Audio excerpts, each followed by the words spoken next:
Well, in this video, let's have a look at a really important subject, and of course that's putting. And we're going to kind of define our topic here to two different things. The setup is absolutely crucial in putting. In most instances, unless it's a very long putt, you're only moving the putter a short distance, so the way you set up to the ball and hold the club really determines what happens from there. And then of course we're going to look at distance control, and if you're going to be a functional putter, and that's generally thought of as being able to average two putts, you have to have good distance control if you're going to be able to do that. We won't get into a lot of details on the mechanics of the stroke, but we'll look at setup and distance control. So this is a little right to left putt, about 12 feet or so. Let's give it a go. Greens are fairly quick. That just didn't have enough speed to do the job, but it was pretty much a good line. Two types of alignments in putting we're going to discuss here that are very, very important. Certainly putter face alignment is crucial.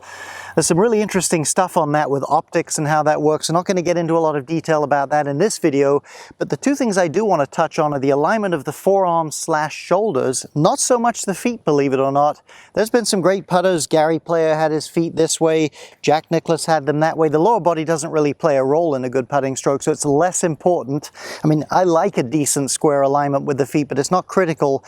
The two things, as I say, are the alignment of the forearms and shoulders. That's what really affects the direction the putter swings in, and also the alignment of the putter with the forearms as viewed from this direction. As I'll show you, that creates a lot of stability in a good putting stroke. Let's have a close-up look. Okay, so let's deal with this straight line between the forearms and the shaft. It doesn't have to be dead straight, but fairly straight. A normal stroke is more like this down here with quite an angle. Mechanically, the straight line is more stable. That's why we want that. That way, when you use your body, your wrists are in a much more stable alignment to the shaft. There's going to be less play. Hey, on a full swing, we want action there, but not on the putting. So when you try this, and you can grab your putter now, relax your arms and shoulders. We'll talk about that in a second here, and just let the weight of the putter sort of droop your wrist a little bit here. Just feel the weight there till they feel slightly arched. That's the feeling you want. And if you look in a mirror, as this camera view is, that should look like a fairly straight line. And again, in a full swing, we'd have our arms pretty straight and the wrists bent. Here we want the wrists more drooped to straight and a relaxed set of arms. We want to just let the upper arms touch against the ribs and connect a little bit there. That is much more stable. And when I bend over, that's kind of the look I'm looking for. Okay, so let's get even closer here and let's look at how to get the forearms parallel to the target line. And I'm going to do this up in front of me, and this is the way you should check it because this is the easiest way to check. If your forearms are in the right position, if you were to lay, say, a book or a yardstick across my forearms, it would be about level to the ground, about parallel. Many golfers, that trailing forearm is higher, the book would fall off this way.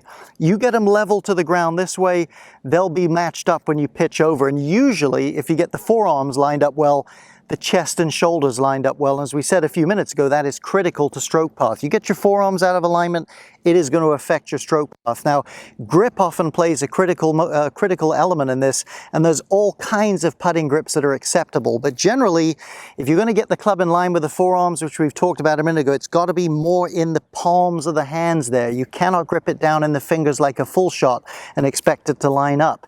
Here's the problem. Most people take that lead hand, they grip it in the palm, if I come around here, but then the trail hand kind of goes in the normal gripping position of a full shot and rides too high.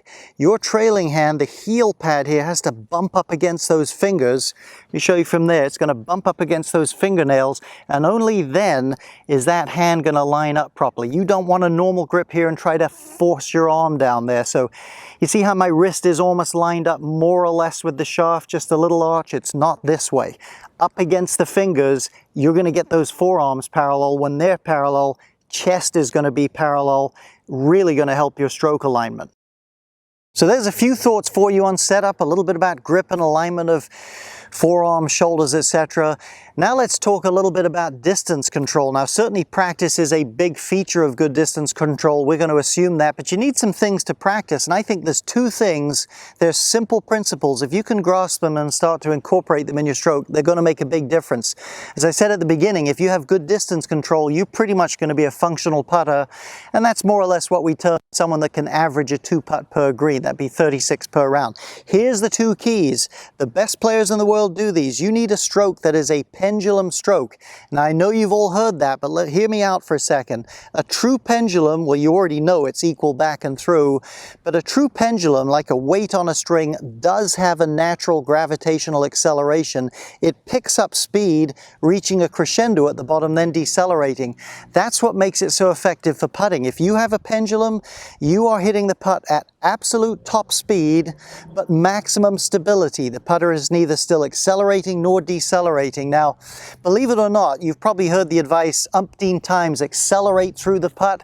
That is not what you should be doing. Most players, and these are things that have been widely tested, have too much acceleration and their follow-through significantly outgun, if you like, their backstrokes. That is not a good way to putt. You want to putt where it's right at the bottom of the stroke, top speed. So work on having a pendulum, obviously a bigger one for a big putt, and if I have a small stroke, it's just a relatively small pendulum like that. These clubs are heavy, these modern putters. They will move the ball. You don't need to hit at it. That will give you consistency. So one more comment on the pendulum. When I'm looking at a putt, I don't think how hard to hit it. I just try to fit what size pendulum I think does the job and stay on that. Final thought there, pendulum's a natural thing. It's natural to physics, so it's easy to do. Now, here's the flip side of it. Here's the other thing. It's not enough just to have a pendulum. That pendulum has to have a consistent kind of rate, whether it's a big stroke or a small putt. Now, I don't have my cell phone with me, but I have a metronome app on there. That's the things they use for music. They have about 200 free apps on there. You should get one. Dial it into about 75. That's 75 beats per minute. That's an average tour rhythm, and then play around from there, maybe up to 80, maybe down to 67 or 8. Find a rhythm you like, and that is going to measure takeaway to contact. So if it's tick, tock, it's tick, tock, just like that. And again, here's the key. If it's a small putt, it's tick, tock. If it's a big putt, same thing. So there's more energy in the bigger pendulum, tick, tock. So the stroke completes on the same thing. You get a signature rhythm, you have a consistent pendulum. If you have those two things in your strokes and you practice a little bit, you are going to have fantastic distance control. As I say, that's not what most people do. Most people have sort of a familiar size backstroke. It might vary a little bit. And all they think is how hard to hit this putt. If they hit it too hard, they just don't hit the next one as hard. That is a tough way to go about it. So develop a pendulum, and I'm going to show you a drill here in a minute, in just a moment, literally, that I think you'll find helpful. You just got to have the discipline to do it a little bit, and it'll help you build your pendulum.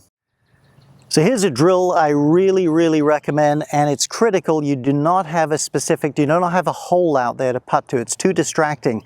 Your target is effectively going to be the first ball. I like to use 3 balls. You get them lined up so that you don't have to take too much time. You could use 4 if you like. The key is begin the drill with an approximate sense of how far across the green you're going to do. Begin by making several strokes in a row without stopping, just back and forth, back and forth. Why is that helpful? Because you'll find after 4 or 5 of them, it begins to balance out. It's natural to fall into a pendulum type motion then. If you want to use the app with a little earpiece and tick-tock off your rhythm, so much the better. But once you've determined the kind of rhythm and the effortless sort of pendulum you want, here's what we want you to do. We want you to hit the first putt. This becomes your target putt. So sort of pay attention to what you feel in this stroke. Just watch it roll out. Then come over to the next one. Aim isn't critical. And just see if you can feel that same sort of rhythm. Now I'll watch that roll out. That's a pretty good outcome. That's almost exactly the same distance. If you fail to do that, if you hit it too far or too short by much, you've got to think to yourself, what went wrong? It's possible you mishit the putt, not as likely. Did I just hit it harder or softer? Did my rhythm change? Did the size of the stroke change? Something like that. And only when you can hit multiple putts pretty close to the same distance on a consistent basis have you really dialed it in. There's something really good about getting the hole out of there and just trying to repeat. It doesn't always have to be that length. Sometimes the batch of 3 or 4 could be half that length, sometimes even longer than that. And again, a metronome can be helpful as well. It's similar really just to tossing pennies, just getting the rhythm and getting that feel. It's an excellent drill. And you need to put your time in on it a little bit if it's really going to be natural to you when you get to the golf course. Well, I hope those thoughts were helpful for you. There's some simple keys there. They should certainly get you on the right track to getting some good quality putting rounds. And as you know, if you get good putting rounds, low scores will be coming.